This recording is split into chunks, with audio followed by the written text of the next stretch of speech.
I've made a ton of videos on GrayZone Warfare, and I've learned a lot about the game. Today, we're going to be starting off with stuff that you can do before you get into war, then we'll be hopping on the heli and talking about stuff you can do while in war. Let's get into this. Starting off in the beginning, you weren't able to change some hotkeys like Z being your voice chat. They recently changed that and a few other hotkeys, so be sure to go and check in the settings. Jumping into your kit, let's talk about how to stack kits, then we can talk about the kit itself. Now there is bigger bags, the Delta bag, and I think there's one more, but everybody has the Ant bag. You get it relatively early, and it can fit a ton of things. It can fit your gun, helmet, headphones, and your vest. And the vest has a mag, a belt, meds, and spare ammo, all in one backpack. This is amazing if you are doing PvP and trying to take somebody's kit, because if you technically have an Ant bag, you can fit their whole kit without even worrying. The Ant bag is also a lot more compact looking, like the patrol bag for instance. It's massive on your back, so it's like having a whole nother person behind you, and it makes it a lot easier for you to be seen. Quick side note also, if you don't know, you can double click to get into things and control click to move things a lot more quicker than just dragging it over, and it's very useful when you are in fights. Another thing that I don't do and I need to start doing more is actually loading your mags by right clicking the mag and just clicking load. I have a tendency of dragging and dropping the ammo. For armor, it obviously matters, but only really to a degree.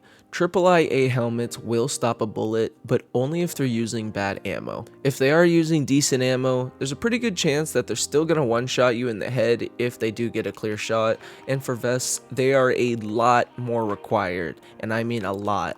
But even the vest can be one shot straight through, leading to instant lung damage. One thing to mention about plates that I feel like a lot of people forget is some of the vests have front plates, some of the vests have front and back plates, some of the vests have front, back, and side plates. So keep in mind when you are buying armor how much and where the plates actually are. For instance, this elite vest has no back plate, so if you turn around, you're pretty much a one shot. For weapons, I recommend anything from the M4 platform with good ammo or the AK-47M. Personally, most of the AK variants don't headshot consistently or really do consistent damage if they do have a helmet or armor on. Before we get on the heli, sometimes situations take a while and you don't want to get dehydrated or hungry. So be sure to grab Gray Focus Energy. They are food and water and only take up one slot, so you can put it in your pockets or in a single slot area. Real quick y'all, we're almost at 4,000 subscribers, so if you could, be sure to drop a like and subscribe for more. Speaking of situations in PvP, there will be long and close interactions, and sometimes one gun can't do all the damage, so don't fret to bring either two guns or two scopes for the same rifle. Following up all that, let's get into the war zone so we can go over some of those tips next. Oh yeah, I forgot to mention, you can also jump off helis with spacebar. Before you land, if you see anybody within the area of where you're going, be sure to message them and ask if somebody is LZ camping or if there's PvP, because if they are LZ camping, be sure to pop a painkiller before landing. It will help you a ton, because at the end of the day, if they only slightly injure you, you won't realize and you'll just be able to keep going. And on top of that, you can hide because you won't be making noise when you get hurt. While you are exploring, regardless of the area, be sure to grab AK-74Ms for money, not CQA1s, because they sell for more. But while you are looting, watch out for crouching. The AI love a crouching target, and from my experience, if you are crouching, you're almost guaranteed to get one tapped. Another key item to look out for is these circle scopes. I'll put a picture of it. These scopes, from what I've gotten, are the most expensive scopes to sell. And if you don't get one tapped, be sure to have painkillers, tourniquet, and possibly a stim in your quick slots, which means anything with a lightning bolt next to a piece of clothing. Now technically, painkillers and tourniquets are the only two things you need on the spot. Everything else you will be running into cover for, so you are able to get into your bag and use the item safely. Which reminds me, I've seen people not using MFACs or QR kits, and I get you can use them in your pockets and your vest with the hotkeys, but it saves a ton of space and money. Regardless though, what if someone pushes you and you're mid-heal? You're actually able to cancel all animations with right click, including checking ammo, so you're able to do it much quicker and get all the info you need. But let's just say you got into a safe place and you're able to heal, but you have no heals and only a stim. Stims are actually super useful in specific situations. The one I'm using right now drains all arm stamina, but it gives you infinite running stamina to get the fuck out of dodge. Oh, also, to make it quicker to get into your gear and health map, be sure to set the keybinds for your hotkeys.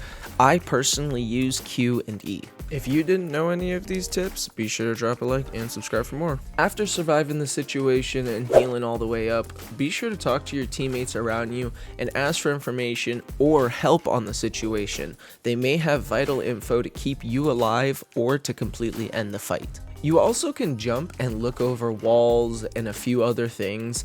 The AI most of the time won't shoot at you, they will see you. Just make sure to not jump over and over because they may pre-fire and shoot you in the general area. Also, I don't see anyone doing this, but if you hold control and scroll down or up, you can actually set yourself like Tarkov to like a set position instead of being fully crouched or fully standing. Quick little fact before we do get into the final tips: if you do completely break line of sight and you go wait in a bush or something for long enough, the AI will actually forget about you and go back to doing completely nothing, like you were never there. But let's go with you survived, killed all the AI, but you don't have the most health and you need to get back to base.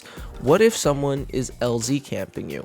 If you are scared someone is LZ camping you, be sure to call a chopper and just watch it. You don't need to walk up to it. Most people do call them bait choppers and just wait to see if someone moves or shoots for it, or honestly, if there's any movement in the general vicinity and it's not a teammate. And if you do see movement and can't fight, be sure to just try to go to another LZ. My final tip, and last but not least, is be sure to go check out my Midnight Sapphire or Tiger Bay solo and be patient. If you rush it, you will probably die, so use time to your advantage as much as possible. These are also including calculated YOLO pushes if that is what's required. This is also going to sound really dumb, but I think it's the biggest tip of all. Be sure to remember that they're AI. You can outsmart them. They may have aimbot or wall hacks, but literally just outsmart them. You gotta remember, it's still a base computer and we are humans. We are able to think further and more advanced than they are, but they do have better aim. So you gotta use your advantages.